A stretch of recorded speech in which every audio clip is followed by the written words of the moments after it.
What's up, yogis? Thank you so much for tuning in here to Tina Diana Yoga. In today's how-to, I want to help guide you through Sirsasana A, headstand. So go ahead and get started. Child's pose for a moment. So let your knees be pretty wide. Point your toes, stretch your arms long in front of you. Drop your forehead. You might wiggle side to side through the hips. And then begin to establish the connection with your breath.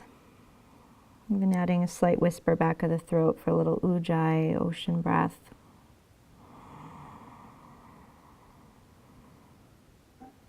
And taking a deep breath in. As you breathe out, let it pour out the mouth.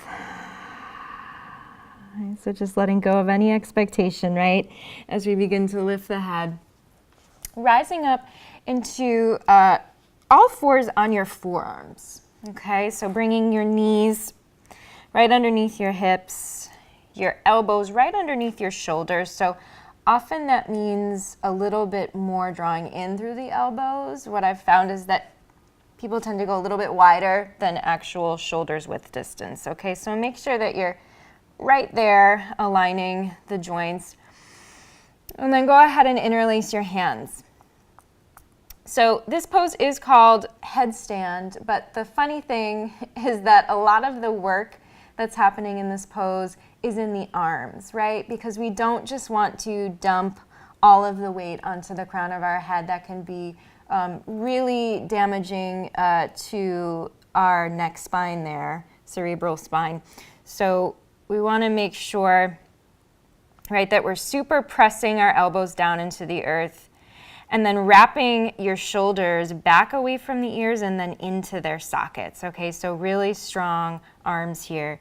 From this place, you can begin to curl the chin in towards the chest, drop the crown into your little nest here that you've created with your arms.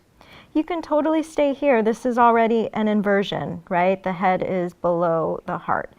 If you'd like to move further, tuck the toes, lift the hips. Walk the feet forward. Keep walking, walking, walking them forward. Keep pressing the elbows into the ground, everybody. Right? Chin in towards the throat, shoulders wrapping in. And then from here, you might align the hips over the shoulders so much that you can lift the feet, bending the knees. So you're coming into a little egg shape. You can totally stay in the egg. You might flare the toes awake and then pull the feet up towards the sky.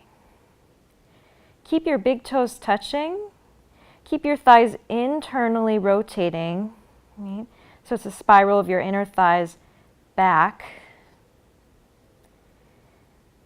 Staying active here in the breath. Really focused with your gaze. Keep pressing the elbows into the ground. You can stay here for as long as what feels right. Come out the same way whenever you're ready. Big toes touch, knees touch. Bend the knees.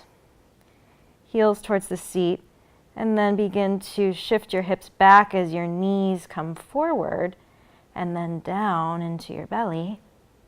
You might hang in your little egg for a moment, and then gently drop your feet. Drop your knees, bring your knees in close to one another, and then let your arms come back by your sides just to release any tension in your shoulders and your arms. You can sway side to side through the hips. And keep your head heavy, slowly roll up. And remember, yogis, that you can be anywhere along the way. Maybe you're, just working on that first part there, dropping your head. Maybe you're working with that walk forward.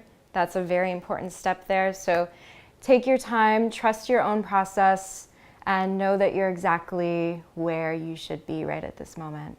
Namaste.